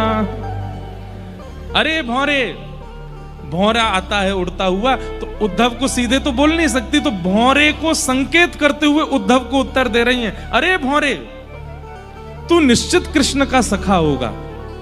क्यों? क्योंकि तू भी काला है और वो भी काला है। एक गोपी कहती है, बोले हे श्यामाजू, काले तो कई जीव हैं संसार में, सबको कृष्ण से कैसे जोड़ सकते हैं? बोले नहीं नहीं, इसका स्वभाव भी कृष्ण जैसा है। बोले स्वभाव कैसे कृष्ण जैसा है? बोले ये भौरे का स्वभाव है, एक पुष्प पर बैठता है, उसके रस को लेता है और उसके रस को लेकर फिर दूसरे पुष्प पर चला जाता है। कृष्ण भी तो ऐसे हैं। जब तक उनको सुख मिला तब तक वृंदावन में रहे, वृंदावन के ब्रजवासियों से सुख लेते रहे। थोड़ी आयु बढ़ी हमारे सुख से, जब उनको उबटन होने लगी तो मथुरा चले गए। वो भी तो ऐसे ही हैं। इसको कहते हैं व्याज स्तुति। क्या कहते हैं? व्याज स्तुति। मतलब ताने मारते हुए स्तुति करना, इसको व्याज स्तुति कहते हैं। श्री किशोरी जी कर रहे हैं।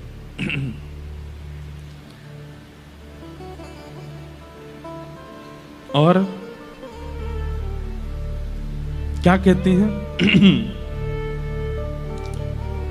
किमिह बहुषढंग्रे गायसी त्वं यदूनां मधिपति मृगहाणां अग्रतो नः पुराणं विजय सख सखीनां गीयतां तत्प्रसंग छपित कुचरुजस्ते कल्पयन्तिष्टमिष्टाः। इस श्लोक में किशोरी जी ने हम कथावाचकों को बहुत बली बुली सुनाई है। किशोरी जी कहती हैं, मोए तो ऐसो लगे ये कृष्ण के प्रति प्रेम हमारे चित्त में पहली बार आयो कहां थे। तब एक गोपी बोली कथा सुन के, तब कथामृतम तप्त जीवनम कभी विरीडितम कल्मषापहम। बोले जब ते या की कथा सुनी तब ते दर्शन की, मिलन की, सुनवे की, सबकी इच्छा प्रकट होने लगी श्यामाजू। किशोरी जी बोली हम बे, ये जितने कथाकार हैं ना, इन सबन को कन्हैया ने एक लोभ दे रखो है। और सामान्य भाषा में कहूं तो किशोरी जी कह रही हैं घूस दे रखी है। बोले काय बात की? बोले चिकनी चुपड़ी बात बताए बताए करके मेरी लीला सुनाए करो, लोगन को मेरी लीला में आनंदित कर दे करो, लोग मेरे याद में, मेरे विरह में रोएंगे, पागल हो जाएंगे, और वाक्य बदले हे वक्ताओं तुमको मैं मुक्ति दे दे करूंगा। किशोरी जी कह रही हैं ये बात। बोले कथा मत सुने करो, इन कथाकारन को कृष्ण ने चयन कर करके बैठा रखो है मंच पे कि तुम मेरी लीला सुना सुना करके सबन को आनंदित करो, और वाक्य बदले हे वक्ताओं तुमको मैं मुक्ति दे दूंगा। भैया पूरी दुनिया ने पूजा वक्ताओं को, एकमात्र गोपी और श्री किशोरी जी ने ही गरियाया है वक्ताओं को। लेकिन फिर भी कथा ये मैंने कहा ना व्याज स्तुति है, इसमें ताने प्रेम से मारे जा रहे हैं। ये वास्तविकता नहीं है। किशोरी जी कभी कथा नहीं छोड़ सकती, वो बस ताने मार रही हैं वक्ताओं को। जरूर इन्हीं लोगों ने हमारी स्थिति ऐसी करी है। फिर क्या कहती हैं?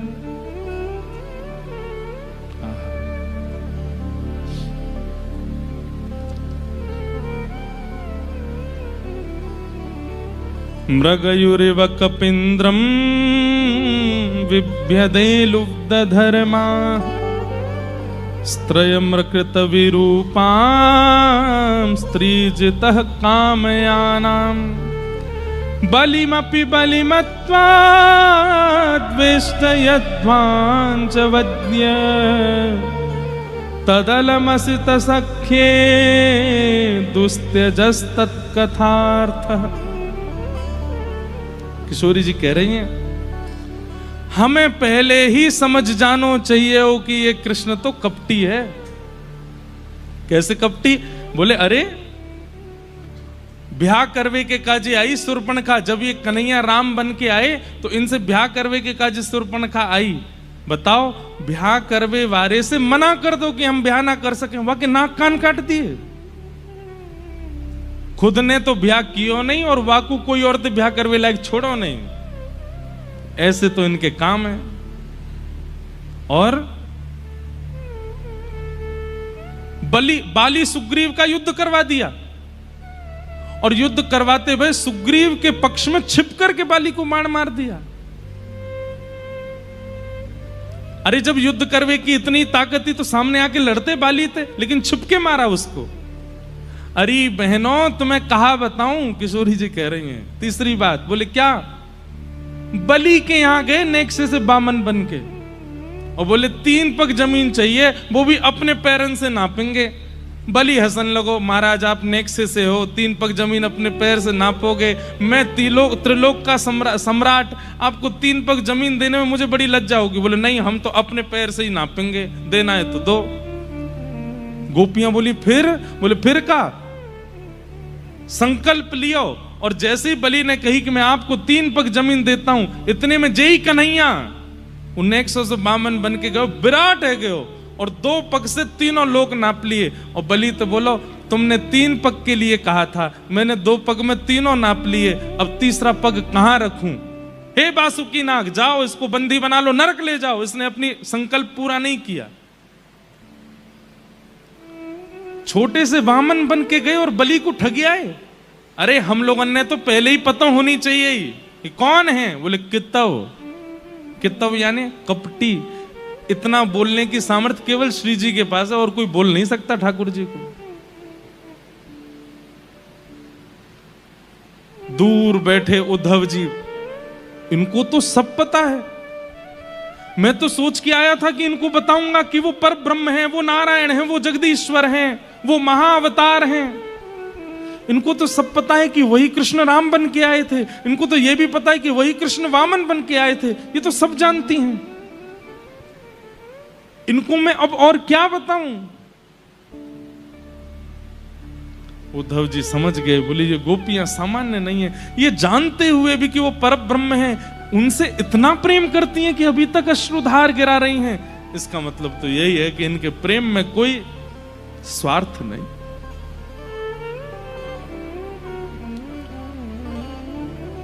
उद्धव जी महाराज गोपियों की भाव सुनते सुनते सुनते, अद्भुत अद्भुत भाव हैं, सब भावों को सुनते हुए व्याकुल हो गए। इतने में तो 6 महीना निकल गए। उद्धव जी महाराज को 6 महीना बाद जब होश आया, रथ में बैठ के आए थे लेकिन पैदल ही दौड़े मथुरा की ओर। श्री कृष्ण के पास जैसे ही पहुंचे, दाढ़ी बढ़ चुकी है, केश जटा बन गए थे उद्धव जी के, अंग प्रत्यंग विचित्र से हो गए। पता नहीं कब से स्नान नहीं किया था उद्धव जी ने।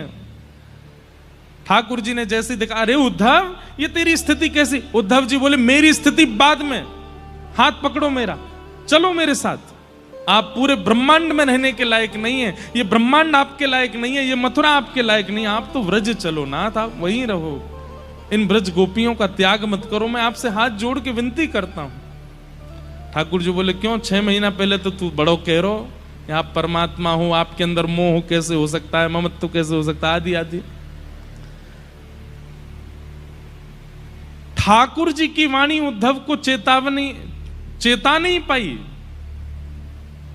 ब्रज की सामान्य सी दूध काढ़ने वाली, गोवर थापने वाली गोपियों ने उद्धव को प्रेमी बना दिया। यह है ब्रजमंडल। ठाकुर जी ने वहीं सब गोपियों के साथ उद्धव को दर्शन कराए और कहा, उद्धव ये तो केवल एक लीला है, वास्तव में ब्रज मुझ में ही विराजमान है और मैं ब्रज में ही विराजमान हूं। मैं चाहे द्वारिका में रहूं, चाहे वैकुंठ में रहूं, चाहे पताल में रहूं, कहीं भी रहूं, व्रज मुझ में है और मैं व्रज में हूं। व्रज मुझसे विलग नहीं है। बोलो भक्तवत्सल भगवान की। उद्धव जी महाराज पर कृपा की ठाकुर जी ने। तत्पश्चात मथुरा पर 2 बार चढ़ाई हुई। दोनों बार ठाकुर जी ने 16 बार चढ़ाई हुई। 17 बार ठाकुर जी ने जरासंध को हरा दिया। 18वीं बार ठाकुर जी रण छोड़ करके भाग गए। बोलो रण छोड़ राय भगवान की। अब हम हनुमान जी से प्रार्थना करें कि हमारे भीतर आओ और जल्दी कूद फांद करके कथा पूरी कराओ। ठाकुर जी द्वारिका पहुंचे। रेवत राजा की पौत्री रेवती से बलराम जी का विवाह हुआ और कौंडन्यपुर के राजा भीष्मक, उनकी पुत्री रुक्मणी जी से श्री ठाकुर जी का विवाह हुआ। बोलो रुक्मणी रमण भगवान की। रुक्मणी लक्ष्मी है और श्री कृष्ण नारायण है। लक्ष्मी सदा नारायण की ही होती है। श्री किशोरी जी ठाकुर जी से विलग नहीं है। राधा कृष्ण स्वरूपाम्बई कृष्णम राधा स्वरूपिणौ कलात्मानम निकुंजस्थम गुरु रूपम सदा भजे। इसलिए किशोरी जी से प्रकट विवाह का प्रसंग नहीं है। अब प्रकट विवाह का प्रसंग हमारे व्रज में कहा जाता है, बाकी तो किशोरी जी ठाकुर जी का ही अंग हैं। उनसे विवाह की प्रकट स्थिति में आवश्यकता नहीं थी, इसलिए रुक्मणी जी से विवाह किया। रुक्मणी जी लक्ष्मी है। दूसरा विवाह भगवान का जाम्बती के साथ, तीसरा सत्यभामा, चौथा कालिंदी श्री यमुना महारानी के साथ में हुआ। इस प्रकार भगवान के 8 प्रमुख विवाह हुए। भौमासुर नाम के राक्षस का वध करके भगवान ने 16,100 राजकुमारियों को वहां से मुक्त किया, उनसे विवाह किया और ठाकुर जी के 16,108 विवाह संपन्न हुए। इस प्रकार अनेक अनेक कथाएं मध्य में सुनाई गई, भगवान की दिनचर्या बताई गई, ठाकुर जी द्वारिका में कैसे रहते हैं। अंत में व्रज द्वारिका मिलन महोत्सव हुआ, कहाँ? कुरुक्षेत्र में, जहां सूर्य ग्रहण के अवसर पर द्वारिकावासी भी आए हैं और व्रजवासी भी आए हैं और उन सबका वहां पर मिलन हुआ है। किशोरी जी से भी मिले ठाकुर जी, ऐसी भावना वहां बता। हमारी लाडली जी वृंदावन छोड़ के और कहीं नहीं गई, केवल कुरुक्षेत्र गई थी। वहीं मिलन हुआ, उसके बाद ठाकुर जी वापस अपने स्थान पर आ गए। भगवान अपने बालकों को शिक्षा देते रहते थे। इसी मध्य में श्री सुदामा जी महाराज आए, भगवान ने उन पर अनुग्रह किया, कृपा की। अंत में भगवान अपने बालकों को समझाते हैं कि भैया मैं परमात्मा हूं, तुम मेरे बालक हो। इस अभिमान के कारण तुम सत्संग नहीं करते हो, संतों का संग नहीं करते हो, किसी को प्रणाम नहीं करते हो, इसका प्रभाव तुमको झेलना पड़ेगा। बालक बोले पिताजी तो ऐसे ही बोलते रहते हैं, कुछ नहीं होगा, हम तो भगवान के पुत्र हैं, हमको थोड़ी कुछ हो सकता है। ठाकुर जी बोले चाहे जितने अपराध कर लेना, लेकिन अगर कभी किसी भक्त संत या वैष्णव का अपराध किया तो मैं भगवान होके भी क्षमा नहीं करूंगा तुमको। भगवान के पुत्रों ने शाम को साड़ी पहना करके संतों का उपहास किया। ये पूछने के लिए गए कि नई बहू आई है, बताओ इसके गर्भ से लाला होगा कि लाली। संतों ने अपनी दिव्य दृष्टि से जब देखा तो पता चला कि कोई स्त्री नहीं है, भगवान के पुत्र को ही साड़ी पहना के लिए आए हैं। संतों को क्रोध आया, उन्होंने श्राप दे दिया, इसके गर्भ से लोह पिंड जन्मेगा, तुम्हारा पूरा यदुवंश नाश हो जाएगा। उग्रसेन राजा ने लोह पिंड को घिसवा करके समुद्र में फेंकवा दिया, वही एरका नाम की घास बन गया। एक दिन यदुवंशियों में छोटी सी बात पर थोड़ा कलेश हो गया, लड़ते झगड़ते सब समुद्र के तट पर आए, विषैली घास एक दूसरे पर फेंक करके यदुवंश का विनाश हो गया। भगवान पूरा दृश्य देखते रहे। बलराम जी महाराज आज्ञा लेकर के क्षीर सागर में प्रवेश कर गए। ठाकुर जी बोले मेरे कुछ काम रह गए, मैं पूरा करके आता हूं। एक दिन ठाकुर जी एक वृक्ष के नीचे बैठ करके उद्धव जी को, मैत्रेय मुनि आदि कुछ ऋषियों को भागवत धर्म का उपदेश करते हैं। यही भागवत धर्म का उपदेश जो ठाकुर जी ने भागवत में किया है, इस पर कथा हम करने वाले हैं 11 अक्टूबर से 17 अक्टूबर बद्रीनाथ में, क्योंकि श्री उद्धव जी महाराज यही भागवत धर्म सुन के सीधे बद्रीनाथ गए थे। तो इसलिए पहले भी वहां पर नवयोगेश्वर संवाद पर कथा हो चुकी है, पर इस बार भागवत धर्म ठाकुर जी की जो शिक्षा है उस पर चर्चा करेंगे। जो लोग भी अनुकूल मिले, शरद पूर्णिमा के बाद ही है वहां कथा। शरद पूर्णिमा पे गोवर्धन और गोवर्धन के बाद बद्रीनाथ। तो ठाकुर जी ने वहां पर ज्ञान उपदेश किया। उस ज्ञान उपदेश को उद्धव जी महाराज ने सुना, मैत्रेय मुनि ने सुना। ठाकुर जी ने कहा कि मेरा परम प्रिय विदुर मिलेगा। देखो विदुर जी कितने भाग्यशाली हैं। अपनी लीला संवरण के समय ठाकुर जी ने उनको याद किया। ठाकुर जी कहते हैं उद्धव मेरा परम प्रिय विदुर तुमको मिलेगा। उसको वो जब भी मिले, या तो तुम या फिर मैत्रेय मुनि, कोई भी उसको बैठा करके ये भागवत धर्म सुना देना। तो बीच में मैत्रेय विदुर संवाद भी आता है। वहां पर मैत्रेय मुनि ने विदुर जी को वही सब ज्ञान दिया जो ठाकुर जी दे करके गए।